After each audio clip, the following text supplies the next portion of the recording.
Hey guys, and welcome back to City Skylines.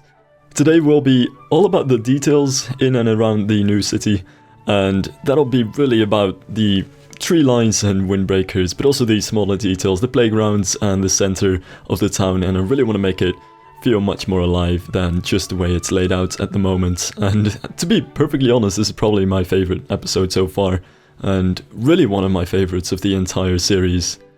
You'll see a lot of tree lines today though, definitely, and first and foremost I wanted to get to the industrial area and also add some tree lines to that. I actually find that, especially in these newer industrial areas where there's mixed use, so a lot of these offices as well, I really wanted to make sure that it would be quite decorated, and the best way to go about doing that was by adding these trees to make it feel a little bit less dead. It's probably something that I should also return to in the future, since I don't think this is something that I've said yet, but since snowfall updates I can't use the pedestrian roads anymore and they've all turned into gravel roads.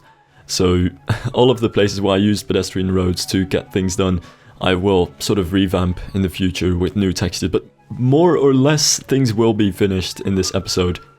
And really most of the decorations I wanted to get in here were quite simple and tree line decorations. I didn't feel quite the need to add extra assets to it, just randomly spawned cargo or containers, since it already felt like there's enough assets as it is with all the buildings, and I didn't want to quite make things look too messy.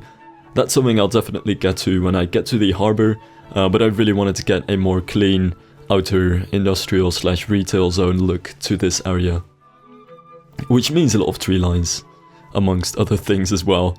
The hardest part was actually to try and get this to look right, since really, and this is one of my issues I have with the game, the zoning spaces are quite limited and buildings don't get larger than 4x4 when it comes to zoned buildings, and especially in these type of retail areas you would find really large buildings with enormous footprints, especially when it comes to large retailers or distribution centers, and that's something that you can't really zone in, which is why most of these areas will actually be monuments or unique buildings.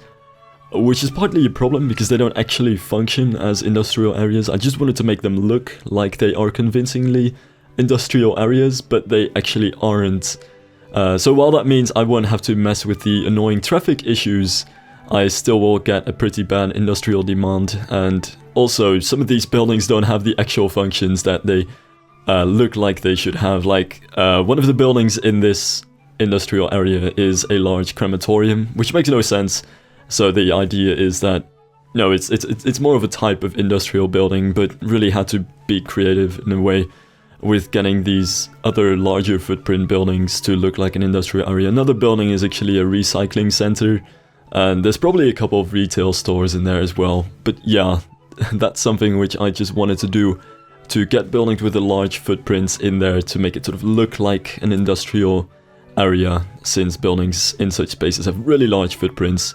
Though again, around that I wanted to scatter some smaller buildings and some offices as well, so did want to zone some offices, but aside from that, it's pretty much just unique buildings there.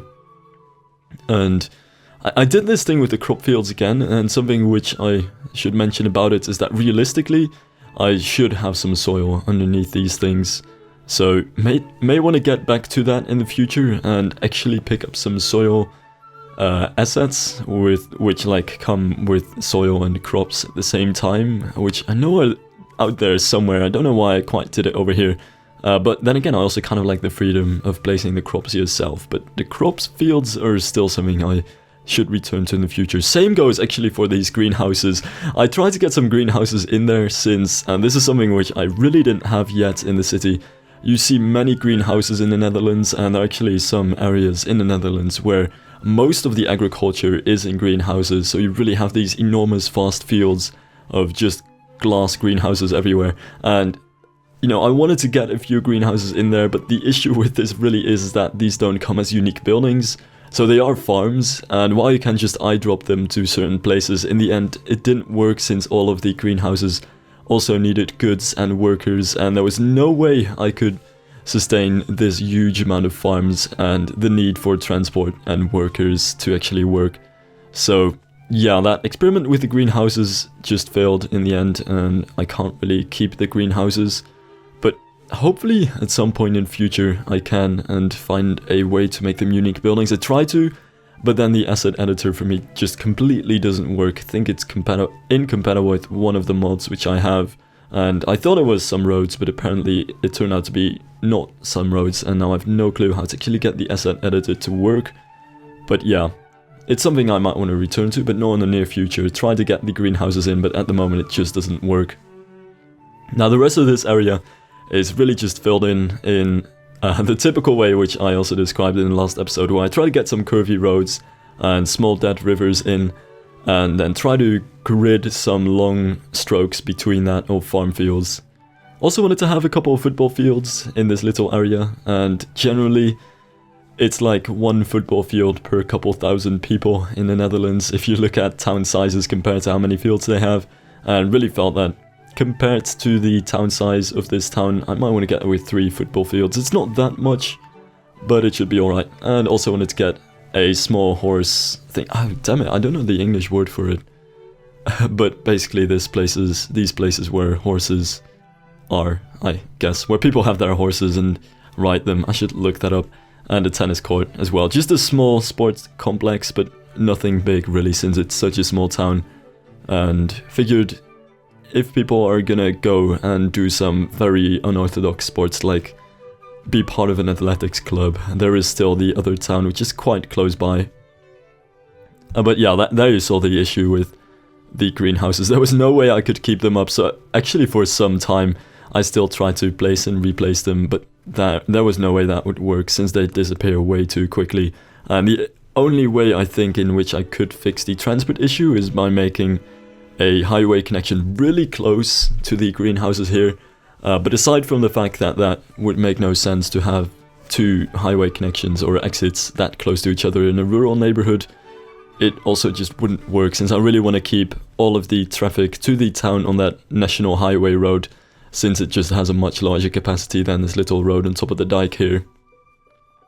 So yeah, that's the general way in which I want to make this area. Most of this area is gonna look pretty much the same as the fields that I have over here, albeit that there are a couple of things which I do want to add to it in the future, like a highway resting area in which you have some gas stations aside the highway, and also a McDonald's and another restaurant, and just some places where trucks can stop for a bit and have a rest, because I'm pretty sure they're legally supposed to do so. And also another highway exit, but the next highway exit I want to add is going to be quite far away from the town which I have at the moment. So the national the national highway, which is currently clogging up this roundabout over here, is still going to be the only way to get into the town that I have at the moment. And while it's really busy and there's a lot of traffic, I really just want to keep it like this, and I really don't want to make it more efficient and have a larger capacity just for the sake of trying to get the traffic to work, because realistically you wouldn't see a very large highway or road go to such a small town as I have over here. And here I really just wanted to have a lot of tree lines. Tree lines are going to be like one of the most common things you'll see me place probably in the near future. One of the reasons I wanted to do so is not just because you see them quite often in the Netherlands. I also think they do look really nice, but they're also sort of necessary in a sense that the Netherlands is an extremely flat country. Like, you won't find a country that's flatter than the Netherlands probably, and so there's a lot of wind, and you don't want to have wind if you're trying to grow crops, so at least the trees sort of help alleviate this. There are definitely other ways in which you can stop the wind, but that's a bit ridiculous. And aside from their functionality as a windbreaker, of course, I think tree lines are just really nice, and you see them quite a lot in the Netherlands, and especially when you have one of these more barren areas around roads, it's just nice to have these tree lines to make it look a little bit more alive. In general, really, trees make some areas look really alive, even if they are completely filled with concrete. So that's really something which I want to use them for as well. And you especially see them sort of around the main roads in an area where you have tree lines on both sides of the road, so that's why I wanted to have it over here. But something to note about this area is that at the moment the town doesn't have any ditches or any body of water, and that is something which I do want to get back to in the future as well. So When it comes to that main sort of entrance road next to this roundabout, I do want to add a ditch alongside it in the future, and I'll see what other water I can add around this town in the future, but it's something which I'm not doing quite yet. And over here, I wanted to decorate this area a lot, since it is supposedly, in a way, kind of like the center of the city. It's not the historic center, but really the more recent addition with some of the necessities that were sort of necessary as the town grew larger. So there's the supermarket, actually there's 2 supermarkets over here, and a high school as well, since I figured this town was just about large enough to have a high school and just about far enough from the high schools in the large city that I wanted to have a separate one over here. So this is sort of like the main center of the city in a functionalist way. Might want to add a city hall to this little area in the future.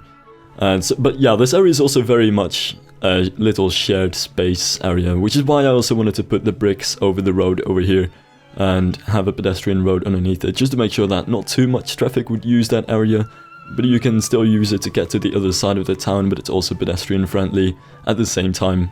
And shared space roads also sort of allow you to place more planters and have more decorations on the roads, which, given how much of the center of the city it is, I really felt would be quite a good addition to that area.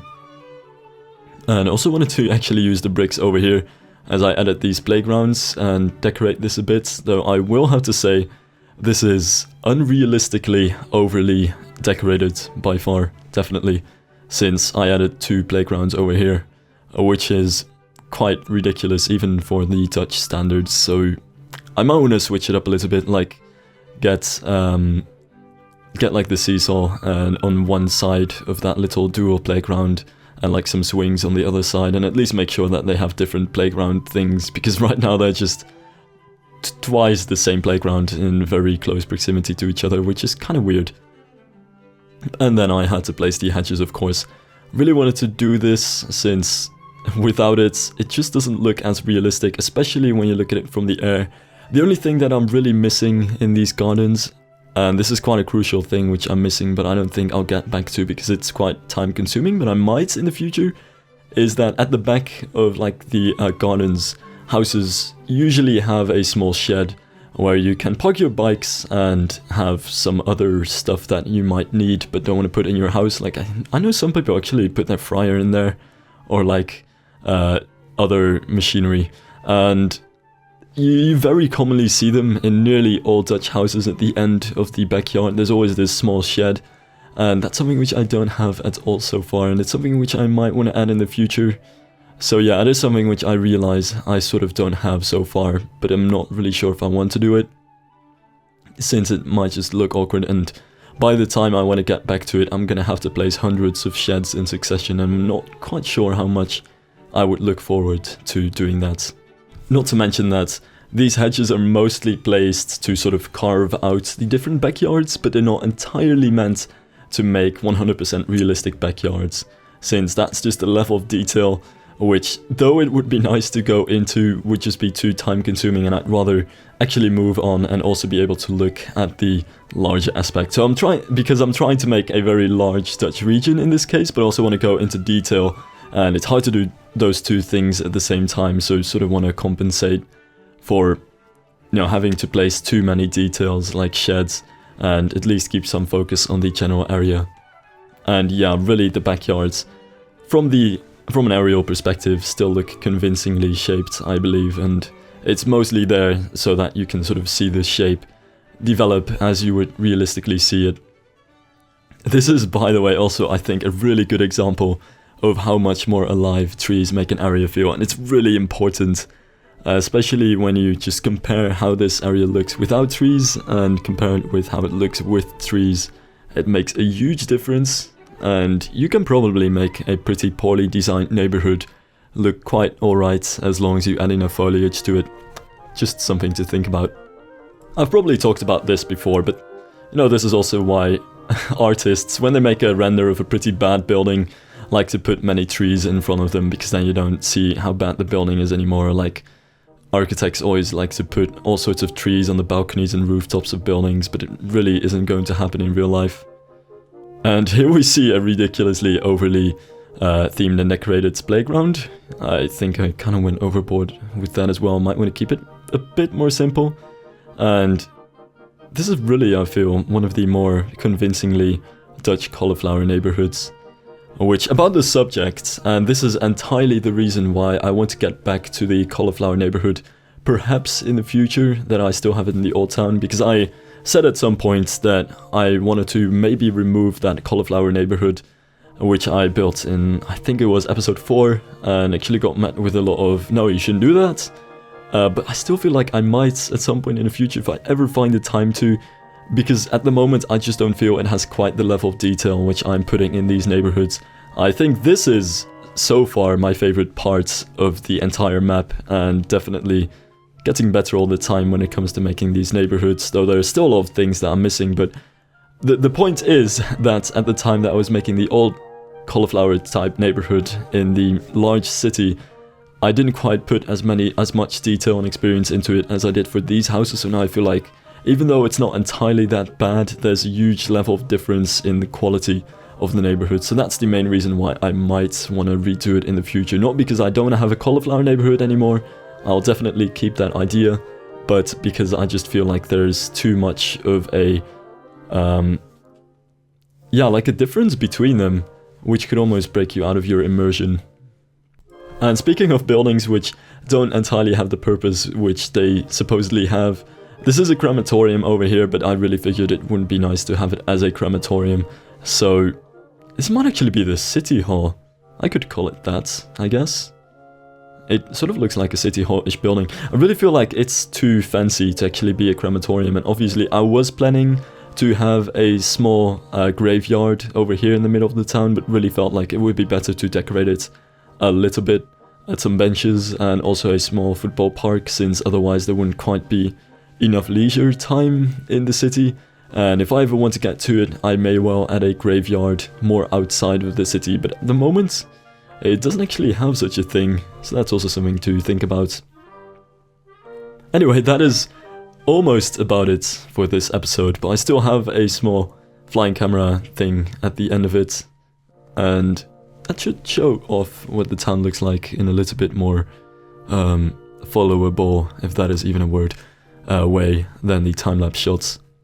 But yeah, the town isn't entirely finished, so that's something to keep in mind. There are some smaller details that I'll still want to get into in the future, and some extra buildings I want to add, and the other side of the railroad isn't even finished yet. But this is how the general area is looking at the moment. And I definitely still need to add a sculpture or something in the middle of that roundabout. You don't commonly see a roundabout with nothing in the middle of it.